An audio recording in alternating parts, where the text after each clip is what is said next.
Hello and welcome back to the series where I talk about a random piece of music from my collection. Today I'll be talking about Peace and Love by the Pogues.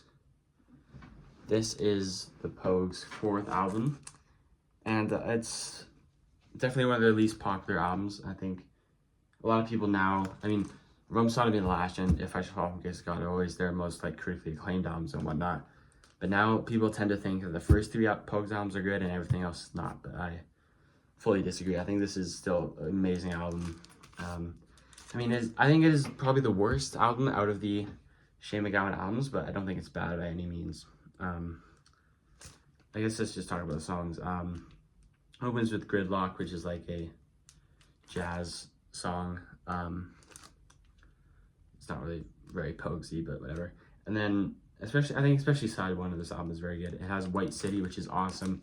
So immediately just a super happy song. Will always change my mood into just being happy whenever I hear it. There's a great accordion line in the beginning, and then Tin Whistle comes in later. It's awesome, and obviously being a Pogue song that written by Shane MacGowan has incredible lyrics written about London, which despite being an Irishman, Shane MacGowan was always very fond of London and wrote about it a lot in his songs. Young Knight of the Hill was written by Terry Woods and Ron Cavana. Ron Cavana is not in the Pogues, but wrote a lot of songs with Terry Woods that would end up on Pogues albums. It's essentially about Oliver Cromwell, whatever wars he fought against Ireland and Irish rebellion against him, pretty much. And it's has a slower intro, and then it comes in fast. I don't want to talk about it too much, but it's awesome. Misty Morning Albert Bridge is written by Jem Finer. I will say quickly, it's probably Jem Finer's best lyrical work ever. Especially the second verse of the song is very cool. I think it's one of my dad's favorite Pogue songs, in fact, Misty Morning Albert Bridge. And it's a bit slower. It's not really punky like all other stuff. And this is really the album they kind of left behind their punk stuff the most, although they're still Young Knight of the Hill and Cotton Fields and whatnot. But it's, just a very beautiful song and extended instrumental, which they didn't do too much, but whenever they did, it was always fantastic. And Cotton Fields is another good one. I think this one was written by Shane MacGowan. It's one of their more punky, fast songs. It's pretty cool. Blue Heaven was written by Phil Chevron and Daryl Hunt, and it's sang by Phil Chevron. Oh, I should have mentioned Young Knight of the Hill was sang by Terry Woods as well.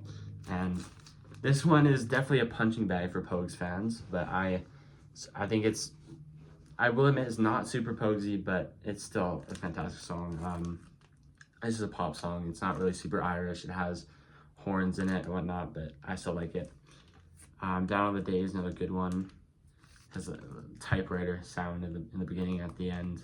It's pretty cool. USA is another good one. It's a bit sort of country influenced. It's pretty nice. Lorelei is probably one of my least favorites in the album. I think it's still cool, but it's not. It's really I think less Poguesy than stuff like Blue Heaven. It's, electric guitar bass written by Phil Chevron, sang by Phil Chevron. It's almost a bit of a soft ballad, maybe. I don't know.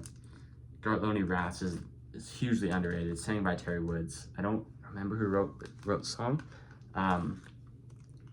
But it's faster, it's more punky, it's more lively, also kind of poppy, but really nice. That's definitely one of the underrated. Boat Train is also very good. It's written by Shane MacGowan. And it has a nice almost clapping rhythm with the accordion and the drums. Really cool. Tombstone is pretty forgettable, to be honest. Night Train to Lorca, another good one. Yeah, it's very cool.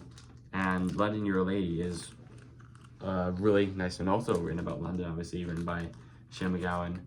Has really interesting vocal with him. It's almost I'm not gonna say it's bad, but it's almost purposely faltering vocal line, sort of not really a voice crack, but that kind of thing.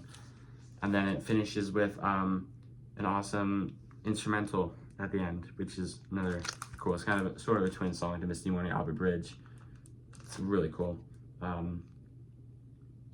Anyway, I don't really understand why this album gets so much hate, especially, from fans of the Pogues and whatever, I think they should appreciate this album more. But me being like a super fan of them, I guess I really don't think, it's almost subconscious. I don't think they can do any wrong, but I will admit this is probably the worst album of the Shane MacGowan era, but definitely don't ignore this. I think it's still really good. I got this for free as well from my dad's friend.